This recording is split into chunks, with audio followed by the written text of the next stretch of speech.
Oh, there she is. I see her.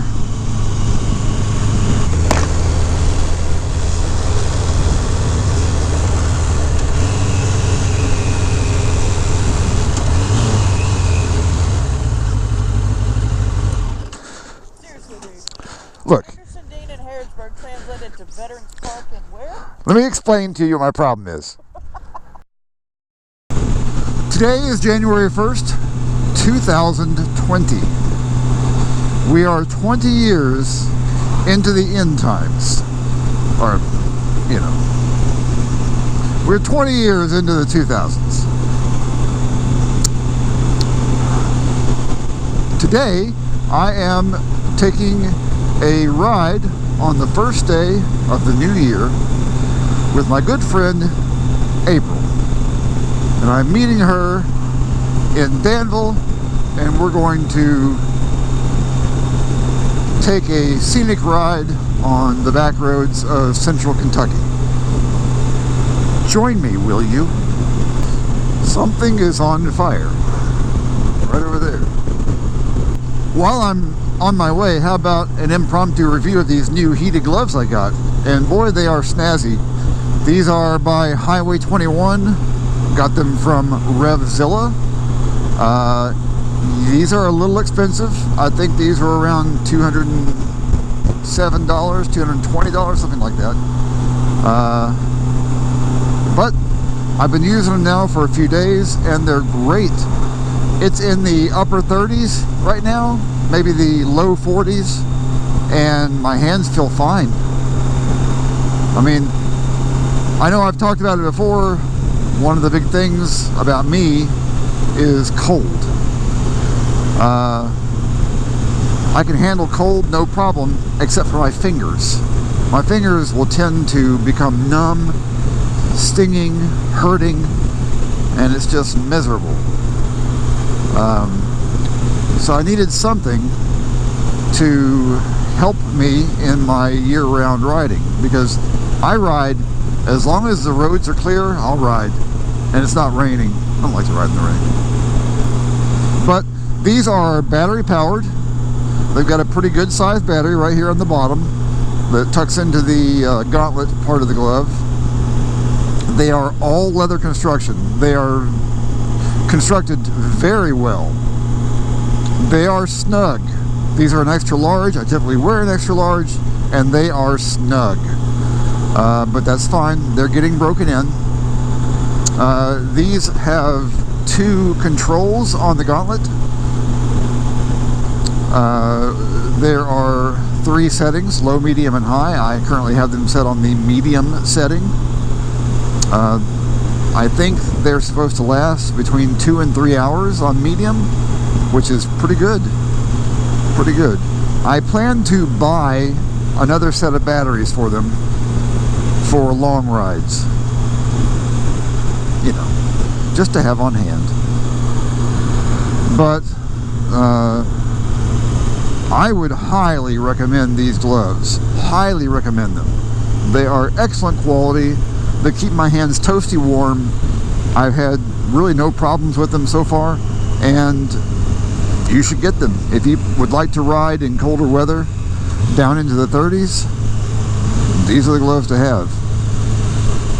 I mean, I haven't even had to turn them up to the high setting yet. They keep my hands pretty warm as they are. Plus, you know, these things are packed full of Thinsulate. I can't remember what level or what weight, I guess I should say, of Thinsulate is in these gloves, but it's pretty thick. And I can tell it's thick because they're so stiff. So yeah, I mean, definitely get these gloves. They're really great. I mean, I've been riding now for about 10-15 minutes, and my hands feel fine. Normally they would already be stinging. So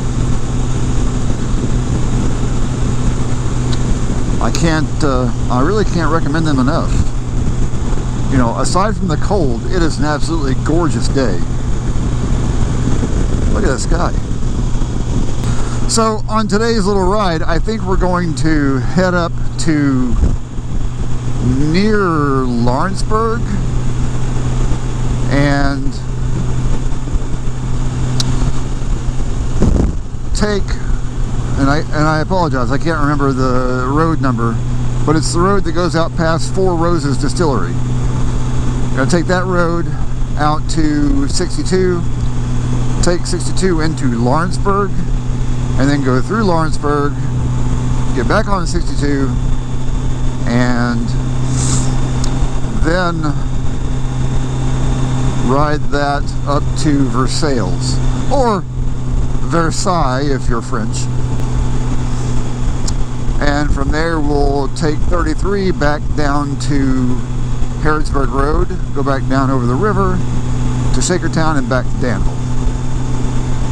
I believe that will be our route today. Oh, there she is, I see her. And this has been my problem my whole life. I have tunnel vision, and I saw the word park, and then I ignored Harrodsburg. Apparently. And I thought, oh, park. Oh yeah, the park in Danville, right there on 127. Yeah, okay. So I gave myself enough time to get there. Yeah. I didn't leave the house till 12:30. I saw where you were last active. I was like, wow, he didn't give himself much time. I'm sorry. You ready? I am. I mean, you should be. I'm 35 minutes late, so I feel really stupid, but then that's no different from any other day. So.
Yeah, so I was supposed to meet her at this Anderson Dean Park just north of Harrisburg, and she even sent me a message and said, hey, meet me at Anderson Dean Park in Harrisburg.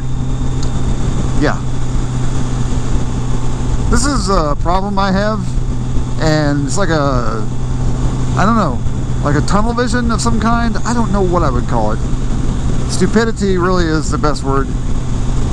When I saw park, I suddenly forgot that I read Anderson Dean Park, and then I ignored Harrodsburg. And in my head, I just thought, oh, Veterans Park in Danville, I'll meet her there. So I gave myself just enough time to meet her, you know, roughly on time at that park. Of course, the actual park where she wanted to meet at, where she was patiently waiting for me, was about 15 minutes north, 15, 20 minutes north of where I was. So, stupid. That's me. I have got a long eyebrow hair that is curling down and poking me in the eye, and it is really bugging the shit out of me.